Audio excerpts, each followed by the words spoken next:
আসসালামু আলাইকুম প্রিয় দর্শক, আশা করি সবাই ভালো আছেন। প্রবাস কিংবা দেশ, আপনি যেখান থেকে আমার ভিডিও দেখছেন আপনাকে জানাই আন্তরিক মুবারকবাদ। প্রিয় দর্শক, আমি সাইদুল, এখন আছি সিলেটের সুবহানীঘাট। আজকে আমি সুবহানীঘাট থেকে জাফলং যাব, জাফলং ঘুরব এবং আপনাদেরকে দেখাবো জাফলংয়ের সুন্দর দৃশ্য। এটি সিলেটের সবচেয়ে সুন্দর জায়গা। প্রিয় দর্শক, জাফলং যাওয়ার জন্য প্রথমে আপনাকে সিলেটের সুবহানীঘাট থেকে টিকিট কাটতে হবে এবং এখানে যে বাসগুলো আছে, এখানে দুই ধরনের বাস পাওয়া যায়। একটা হচ্ছে গেট লক বাস আর একটা হচ্ছে গেট লক ছাড়া লোকাল বাস। তো আজকে আমি গেট লক যে বাস আছে এইটা দিয়ে যাচ্ছি। এখানে বাসের ভাড়া হচ্ছে একজনে 150 টাকা। তো লোকাল যে বাস আছে, গেট লক ছাড়া যে বাসটা আছে এইটাতে ভাড়া আরও কম নেবে, কিন্তু সময় বেশি নেবে। যাই হোক, আমি সময় যাতে কম লাগে এবং দ্রুত জাফলং যেতে পারি সেজন্য আমি গেট লক যে বাস আছে এইটা নিয়েছি। এই যে বাস দেখতেছেন, এই বাসেই কিন্তু আমি যাব। আর বাসের পাশেই কিন্তু আছে বাস কাউন্টার। এইখানে আপনারা বাসের কাউন্টার পাবেন। এই যে এইখান থেকে আপনারা টিকিট কাটবেন এবং সাথে সাথেই বাসে উঠে যাবেন। তো এখন আমাদের বাস ছেড়ে দিয়েছে, আমরা বাসের ভিতরে আছি। আমরা এখন জাফলংয়ের পথেই আছি। আর প্রায় কিছু সময় লাগবে, ঘন্টাখানেক লাগবে, ঘন্টাখানেকের মতো সময় লাগবে। আমরা এর ভিতরে পৌঁছে যাব জাফলং। যাওয়ার পথে রাস্তার পাশে যে সুন্দর দৃশ্য আছে এগুলো আমি আপনাদের সামনে তুলে ধরবো। আপনারা শুরু থেকে শেষ পর্যন্ত আমাদের সাথে থাকবেন।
প্রিয় দর্শক, এখন জাফলং 0 পয়েন্ট গুচ্ছগ্রামে আছি।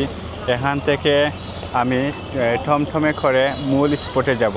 তো প্রথমে এই যে পিছনে এত সুন্দর একটা দৃশ্য দেখেছেন, প্রচুর গাছ, একই কালার, একই ডিজাইনের, একই সাইজের। তো এখানে একটু সময় কাটাবো, এখানে কিছু ছবি তুলবো, এনজয় করবো। এরপর যাব আমার যে মূল স্পট আছে জাফলংয়ের, ওইখানে গিয়ে আপনাদেরকে আরও সুন্দর দৃশ্য আপনাকে দেখাবো। আপনারা শেষ পর্যন্ত সাথে থাকবেন। প্রিয় দর্শক, এখন কিন্তু মূল স্পটের পাশেই চলে এসেছি।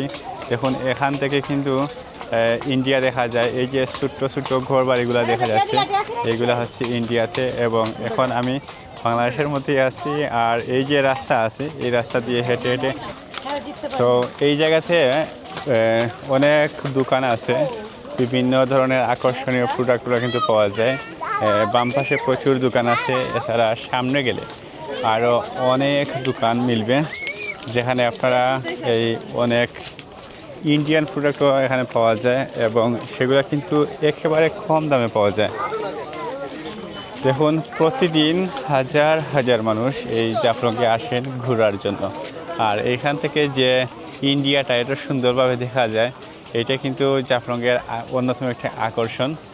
আর এই সরু ছোট্ট রাস্তা দিয়েই কিন্তু মানুষ আসা যাওয়া করে।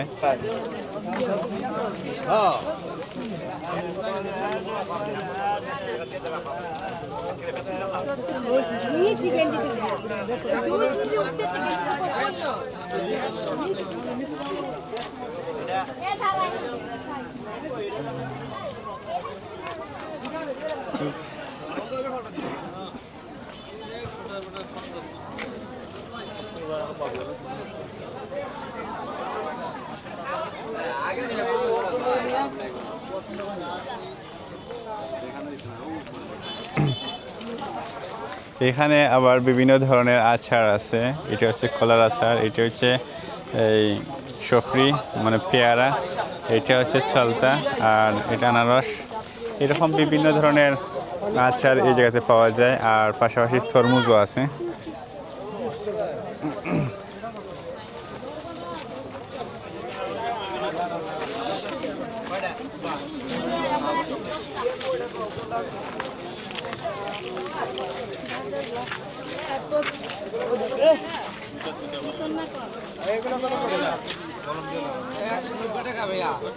এদিকে যায় না।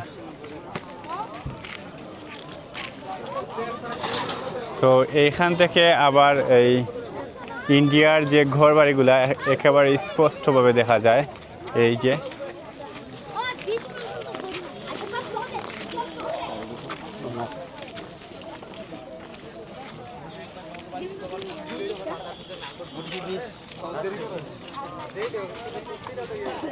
এই জায়গা থেকে খুবই সুন্দরভাবে দেখা যায়